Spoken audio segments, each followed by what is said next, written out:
Ashama akkam jirtu hordoftoonni jaalitu bakka jirtanitti nagaa waaqaasni haa ta'u warri chaanaala kofaaraa taatan subscribe gochuun maatii ta'a warreen kaan like gochuun dagatinaan isiniin jedha har'a waan ajaa'ibee tokkoon isinii fidee dhufe wantichi boboleera garuu yeroo dhabeetan hin deebiitti hin kennine kanaaf hin ture kana dura akkuma beekamu fayyoo jaalalaa irratti viidiyoon hojjedhe wayii ni jira ture hundi keenya ni beekna viidiyoo sana jalatti shamarreen komentii bareedaa tokko nu barreessite jirti miicitee nu aftee jirti jechuudha.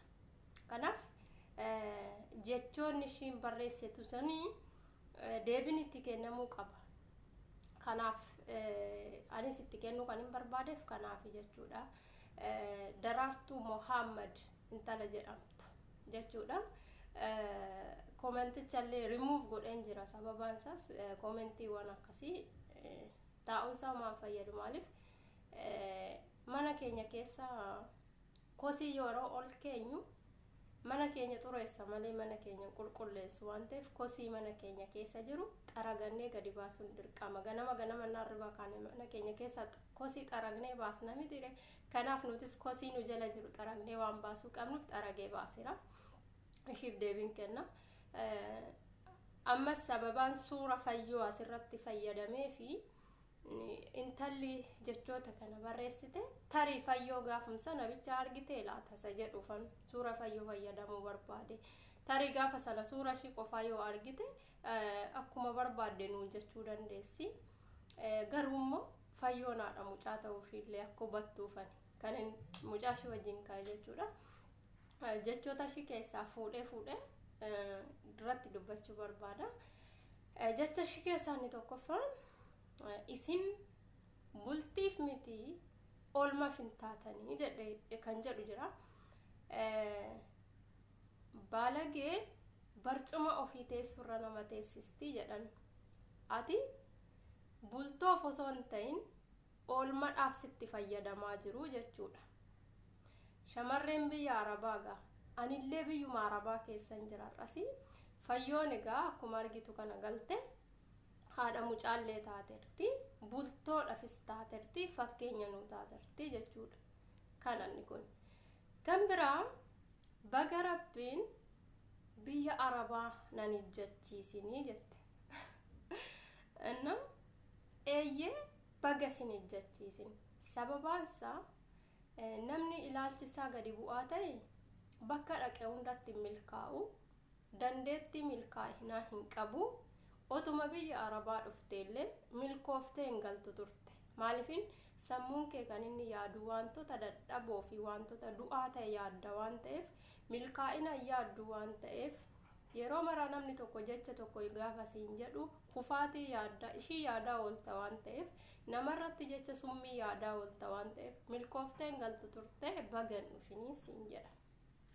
Kan biyya Arabaa dhufuu dandeessu kan sammuu ishii amansiiste fi goota kan taate kan eenyummaa ishiitti amantu qofa kan of jijjiiruu barbaaddu qofatu biyya Arabaa dhufuu danda'a. Kanaaf bagan dhufini baga achumatti haftee siin jechuun barbaada. Kan biraan shamarree biyya Arabaa yeroo miidiyaa gubbaa irratti ilaalu gocha isaan godhan gaafan arguu of na jibbisiisaa jetteerta. Tolega gocha isaan miidiyaa gubbaa irratti godhan kana gaafa argitu ati maaliin argaa turte miidiyaa isaan fayyadamteet isaan argite miti jechoota amma sanaa kan barreessaa turte ati miidiyaadhuma kana gubbaa irratti miti kan beekutu miidiyaas fayyadama inni wallaal immoo dadhabbinaaf fayyadamaa jechuudha. Gootummaan isin beenna warri biyya jirtanis gootummaan surree tokko waggaa tokko ofitti maxxansanii dabtaraaf qalama qabatanii olii gadi jooruu miti.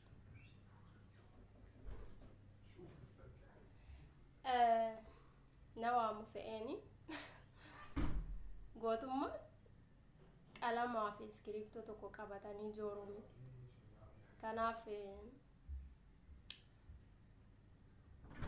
ati tarii waggaa tokko guutuu qalama sanaa fi daftara sana qabattee asiif achi asfaaltii irra jooruun kee beekumsa addaa waan argattu sitti fakkaachuu danda'a.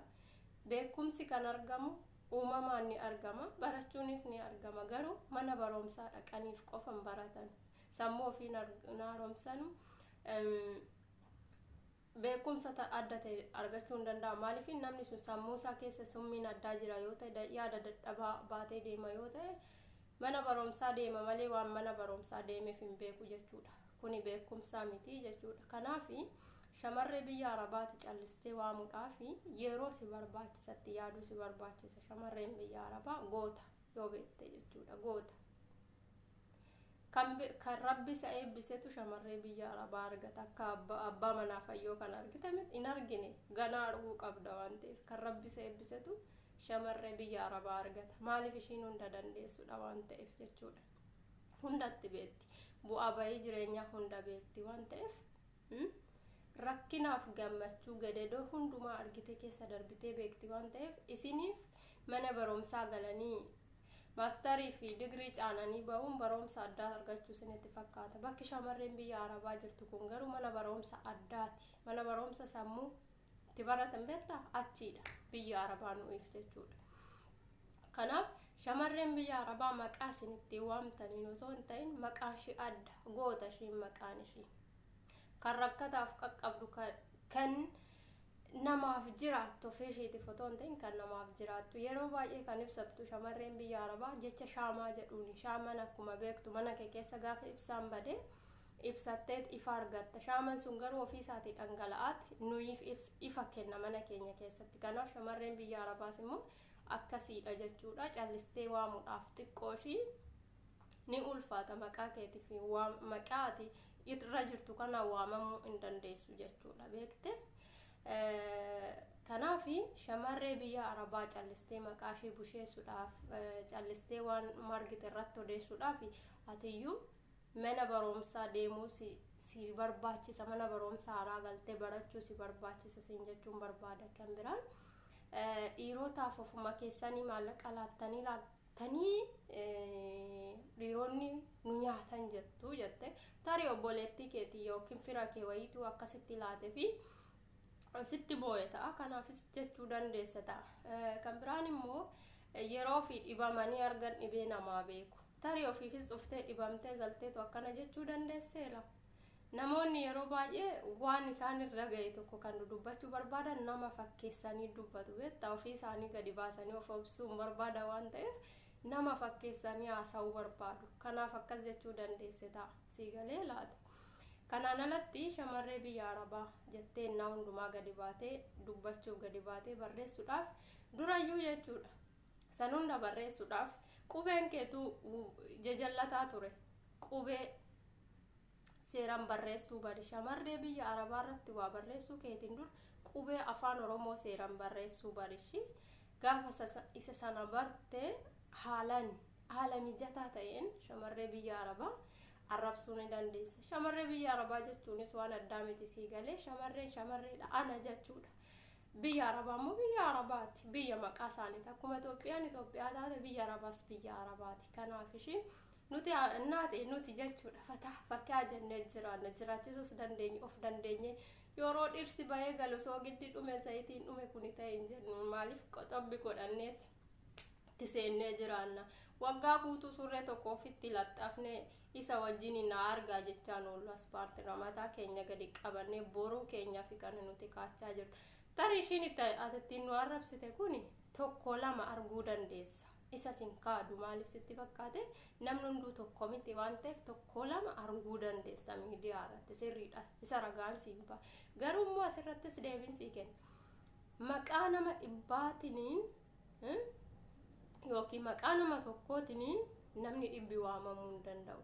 Yookiin maqaa nama dhibba tokkootiin namni kumni immoo waamamuu hin danda'u jechuudha. Kanaaf shamarree biyya arabaa balleessituu tokko yoo argitati kumaatama shamarree biyya arabaa jirtu arrabsuu hin dandeessu sii galee obboleettii ko.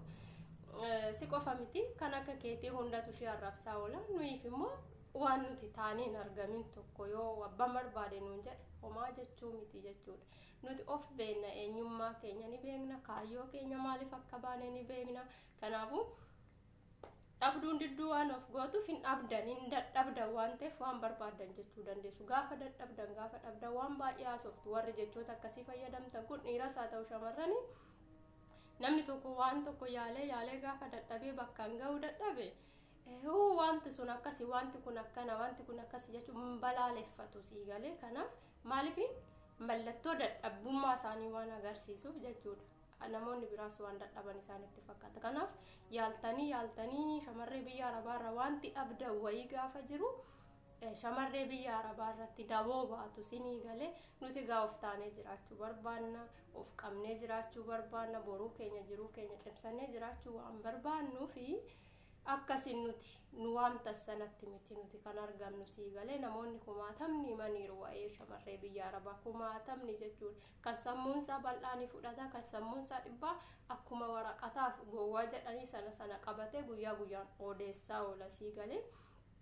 Har'as dhuftee nama barreessita kan biraa ta'e siifan hima. Ani qophiidha siif himuu. Of ta'een jiraadha waan ta'eef siif himuuf ani qophiidha jechuudha. Ati garuu summii kee darbachuun dhiisin sii galee. Si jaalannaa qubee sirreessi barreessiti kottu nu arrabsuu yaali tole.